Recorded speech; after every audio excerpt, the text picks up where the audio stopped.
திருச்சிற்றம்பலம். நால்வர் பொற்றால் எம் உயிர் துணையே. அண்ணாமலைய மன்னா போற்றி, கண்ணார முத கடலே போற்றி. துன்பம் இல்லாமல் வாழ்வது எப்படி? அன்பர்களே, நமக்கு வரும் துன்பம் எல்லாம் நாமே ஏற்படுத்தி கொள்வது.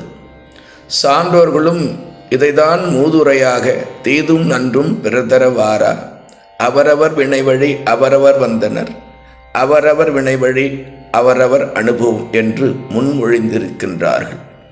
அதை வழிமொழிந்து நாம் வாழ வேண்டும். வருமுன் காக்க மறந்து விடுகின்றோம்.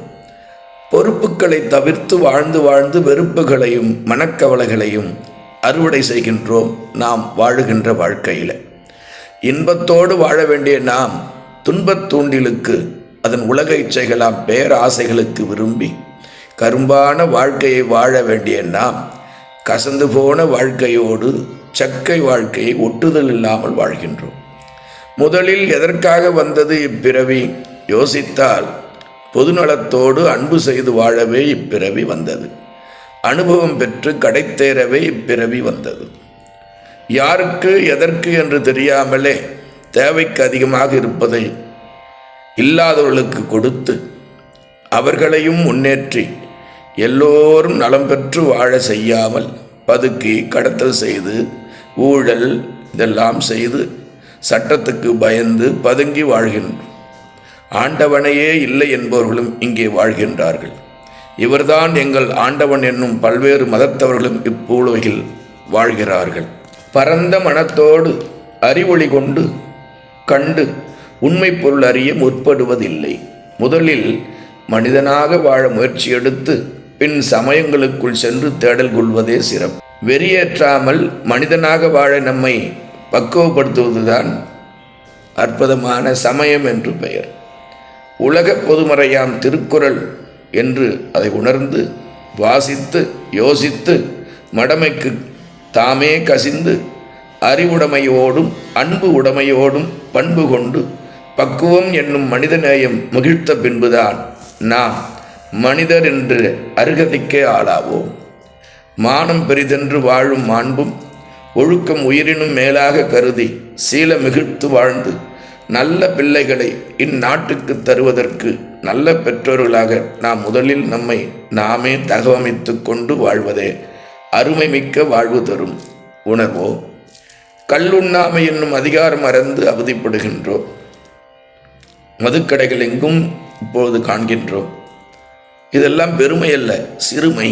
புலால் மறுத்தல் கொல்லாமை அதிகாரம் மறந்து புண்படுகின்றோம். கோவிலுக்கு செல்லும் சாலைகளில் கூட அந்த அசைவ கடைகள் இருப்பதை கண்டு பதைக்கிறது நல்லோர் உள்ளம். துன்பக்கடலில் குளிக்கிறோம், இடுக்கண்பட்டு அரிதான பிறவியை இழக்கிறோம். உலகுக்கே எடுத்துக்காட்டாய் வாழ்ந்த இனம் நம் தமிழினம். தமிழை ஒரு பாடமாக கூட எடுத்து படிக்காத மாணவர்கள் இந்நாட்டில் எத்துணை பேர். தமிழ் தமிழ் என்று பேசி தமிழுக்கும் தமிழ் இனத்திற்கும் குழி தோண்டுபவர்கள் எத்தனை பேர். முதட்டளவில் இல்லாமல் உள்ளத்து உணர்ச்சி அளவில் கலந்து வாழ்ந்து அதன் அனுபவத்தை பிறர்க்கும் எடுத்துச் சொல்பவர்களே பெரியோர். இவர்களே செயற்கரிய செய்வோர். அப்படி செயற்கரிய செய்த பெரியோர்கள் நமக்கு தந்த நூல்கள், ஞான நூல்கள் உலகத்திலே வேறு யாருக்கும் கிடைக்காதபடி நமக்கு மட்டுமே அற்புதமான நூல்கள், ஞான நூல்கள் கிடைத்திருக்கின்றன. மற்ற எல்லோரும் பொறாமைப்படும் அளவிற்கு நமக்கு கிடைத்திருக்கின்ற அந்த ஞான நூல்களை அடுத்த தலைமுறைக்கு கொண்டு செல்ல வேண்டியது நம்முடைய தலையாய கடமையாகும். சைவ சமயத்தில் மட்டுமே இதற்கான தீர்வுகள் நம் முன்னோர்கள் அனுபவத்தில் கண்ட உண்மைகளை உலகுக்கே பயன்படட்டும் என்று பெரிய பெரிய ஞான நூல்களாக கொடுத்துவிட்டு சிறந்த தூய மேல் உலகுக்கு சென்றிருக்கின்றார்கள். கடைபிடிப்பது என்பது பிறகு முதலில் நம் கருவூலமாக திகழ்கின்ற அருள் நூல்களை மருந்துக்காக கூட தொடாமல் வாழ்கிறோமே என்பதை நினைத்தாலே நெஞ்சம் பதைக்கிறது, கசிகிறது கண்கள். அன்பே சிவம், இதுவே நம் கடவுள் என்றவன் தமிழன். அன்பின் வழி அது உயிர்நிலை என்றும் கொல்லாமை பொய்யாமை தலையாய அறம் என்றும் மனத்துக்கண் மாசிலனாக நினைவாலும் தூய்மையாக வாழ வேண்டும் என்றும் அறத்தை வலியுறுத்தி வாழ்ந்தவன், வாழ்ந்து காட்டியவன் தமிழன். நல்லவனாக வாழ்ந்தாலும் துன்பம் வருகின்றதே என்றும் அல்லவனாக வாழ்பவன் இன்புற்றிருக்கிறானே என்றும் வெதும்புபவர்களே இது கேண்மின் என்று நம் தமிழ் வேதமாம் திருமுறையில் திருஞான சம்பந்தர் அற்புதமாக செங்கோட்டு பதிகத்திலே அருளியிருக்கின்றார்கள். திருவள்ளுவர் கூட செவ்வியான் கேடும் அவ்விய நெஞ்சத்தான் ஆக்கமும் இணைக்கப்படும் என்கின்றார். இப்போ உலகத்திலே கூட அதற்கு விடை கிடைக்கவில்லை. 12 திருமுறைகளிலே திருஞான சம்பந்தர் அற்புதமாக நமக்கு கொடுத்திருக்கின்றார். அவ்வினைக்கு இவ்வினையாம் என்று சொல்லும் அகுதறிவீர், உய்வினை நாடாது இருப்பது உந்தமக்கு ஊனமன்றே, கைவினை செய்து எம்பிரான் கழல் போற்றுதும் நாமடியோ, செய்வினை வந்து எமை தீண்டப் பெறா திருநீலகண்டம் பாடி அருளிருக்கின்றார். அன்பர்களே, வினை கொள்கையை நாம் விரிவாக பேச இருக்கின்றோம். ஒன்று உணர்ந்து கொள்ளுங்கள், சொன்னாலும் கேட்டாலும் எப்பொருள் யார் யார் வாய் கேட்பினும் அப்பொருள் மெய்ப்பொருள் காண்பதறிவு என்று திருவள்ளுவர் சொல்லியிருக்கின்றார். எனவே கேட்டவுடனே கோபப்படுவதும் சற்றும் சிந்திக்காமல் முரண்படுவதும் செம்மைக்கு அழகு ஆகாது. எனவே கேட்கின்ற கருத்துக்களை ஆற ஊற போட்டு அசை போட்டு தங்களுடைய மனதிலே என்ன தோன்றுகிறது என்பதை கொஞ்ச நேரமாகவே நீங்கள் அதற்கான நேரத்தை ஒதுக்க வேண்டும். எனவே ஞானசம்பந்தர் சொல்லுகின்றார், அவ்வினைக்கு வினையாம் என்று சொல்லும் அகுதறிவேல். உய்வினை என்றால் கடைத்தேறுகின்ற வினை. அப்படி கடைத்தேறுகின்ற வினையை நாம் செய்யாதிருப்பதே நமக்கு நம்முடைய துன்பத்திற்கு ஊனத்திற்கு காரணம். எனவே கைவினை செய்து எம்பிரான் கழல் போற்றுவோம். ஏனென்றால் நாம் அடியார்கள்.